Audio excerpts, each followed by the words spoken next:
Hi, I'm Carol O'Halloran and welcome to Over 50 So What? Where age is just a number. Question for you. What is successful aging? Well, I was at a seminar recently and it was suggested that if you're waking up tomorrow, you're aging successfully.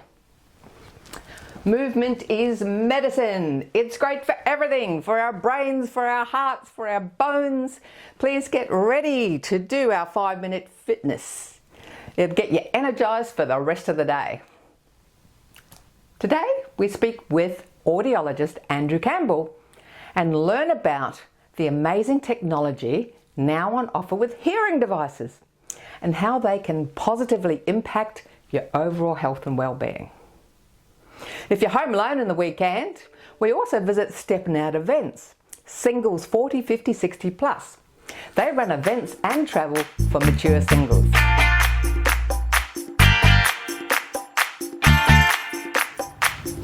Hearing and brain health. Did you know these were connected? Well, today we're at a workshop with Andrew Campbell, independent audiologist and author of Hearing and Brain Health and also Your Resilient Brain. Well, Andrew, I have to say that, learning all about hearing and brain health and reading some of your book, it's really been an eye-opener for me. Great. So thanks for doing these great workshops. It's great you're able to come along. The one you came to today was for our patients that had been fitted with hearing devices. But in that initial appointment, there's a lot to take in. We can't expect that our patients are going to retain everything, so we arrange a separate workshop where we can run through particularly the steps on how to be successful, some hearing tactics to help for hearing in the really challenging environments like background noise in groups, and also just a bit of troubleshooting to help keep those devices going. Reg, we're at the seminar today. Can you tell us a little bit about your hearing journey? Certainly. I've probably had some problems with hearing for maybe 15, 20 years. I'm sort of vaguely aware of, but not the extent of it. Until I found I was standing in the shower one day, and I thought, I tapped the glass on the shower, and I could hear one ear quite happily, and the other one was giving me a much lower level, but also a volume, but also a much lower level. I didn't hear the upper at all in that right ear. Wow. My wife came across this new audio, just heard about the seminar, so we went along to one and listened to what they had to say, and so that sounds pretty impressive, and so I got it and went along and had a consult, and they set me up with a new set of hearing aids. So that's what I've had for about 3 months, and they're at a level of technology. The other ones are very good, they had all the whiz bangs, but this one they obviously have got, they're operating at another level in terms of setting the thing up, having a capability to assess a bit more broadly with your voice rather than just looking at the hearing pings and so on. They give you tests involving speech, and so they're picking up on the clarity of hearing as well as the level of hearing. So I've found that's a huge benefit. But I'm very bad at that I forget to put them in. And I thought this morning I'm coming along to a hearing seminar. I didn't put my hearing aids in. So the devices, hearing devices have changed a lot. You mentioned before the old banana device. Can you tell us a bit about the technology behind devices now? Yeah, sure. So they're certainly a lot slimmer, smaller and smarter than they used to be. Some major changes that have occurred, I think the most important ones have been their ability to handle background noise in group situations. So we're actually starting to see artificial intelligence come into hearing aids, so they're able to accurately assess the kind of environment the person is in and modify the settings of the devices to suit that situation. So for instance, in a quiet environment, they're going to hear pretty equally from all around.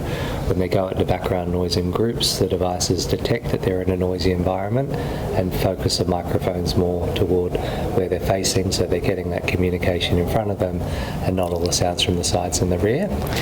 So can I just jump in there? Was when you said the microphones, people are probably not aware that there's actually little microphones in the device. Teeny tiny little microphones, and the best ones, the microphones on both sides, are able to work together as a team to really give an advantage for hearing in background noise in group situations. And the technology in the devices, some are able to actually use artificial intelligence to identify the most prominent voices, focus on those people even if they move, and look to suppress other sounds that are around, and we're just getting really good results with those. Another thing is, up until recently, hearing devices, they had these little batteries that needed to be changed all the time. They're a bit of a pain and they can be quite fiddly, particularly if we've got arthritis or we're starting to lose some dexterity. So rechargeable devices are much easier to manage. We don't have dozens and dozens of batteries that are not the greatest thing for the environment, and we tend to get fewer problems with the rechargeable types. There's just fewer things that will tend to go wrong with them. So pretty much all the devices that we'll recommend are rechargeable. I'm actually hopeful that with these new hearing aids, once they get on top of wearing them regularly, get used to dealing with all background noise. And the thing that Andrew was talking about earlier was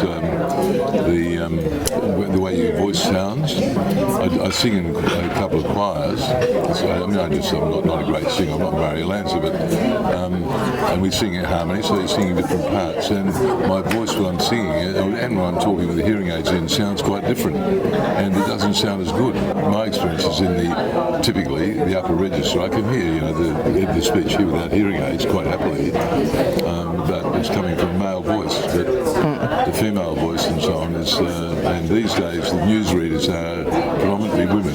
Yes. And if I'm listening to radio or television and and trying to understand what they're saying, that becomes more of a challenge. Yeah. And I love the background story about how it affects your overall cognitive powers and so on, which I'm 84, so you've got to be aware of all that sort of thing. Yeah. So, yes, it becomes more concerning you get older, that's true. Yeah, as far as I'm concerned, I'm really very grateful I found out about this organisation. So, yeah. So what about your wife? What's happening with her hearing? She's had hearing tests and maintained she doesn't have an issue, but I'm going to be advanced in the story that quite clearly you don't wait until you've got an obvious problem. You need to get started on this. She's 80 and it's probably time. I'm sure she has some level of deterioration that needs a bit of attention. So people are 5 times more likely to get their vision checked than their hearing. Now, why is this? Yeah, I think that I believe we've got a bit of a cultural blind spot with the priority that we give to our vision, but I think it's also easier to imagine what it would be like to be blind. I mean, we can just close our eyes. Our hearing is on 24/7, and I think it's a challenge for us to really get our head around what it would be like to actually lose it, because it's kind of on all the time. And in my experience, we tend to not really value our hearing until it gets to the point where communication becomes near on impossible. So to finish off with, can you just give us some top tips for people over 50 about their hearing, looking after their hearing? The number one tip would be not to put it off for too long. So we just get our best results when we catch hearing loss early and we treat it early. If you'd like to improve your hearing condition, I'd highly recommend that you seek out an independent audiologist.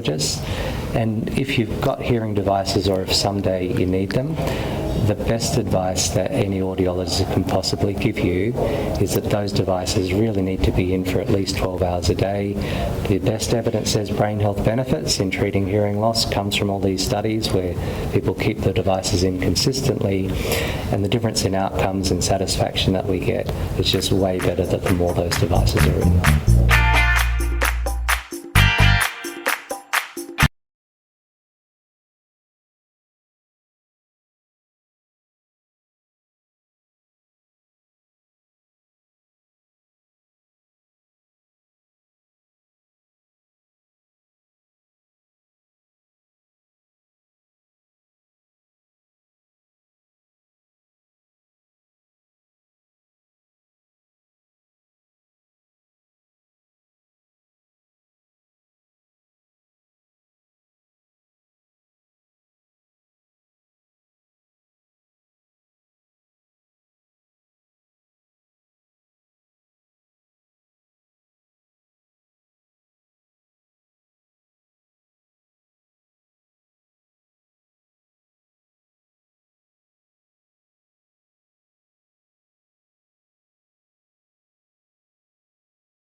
Thanks for watching our TV show.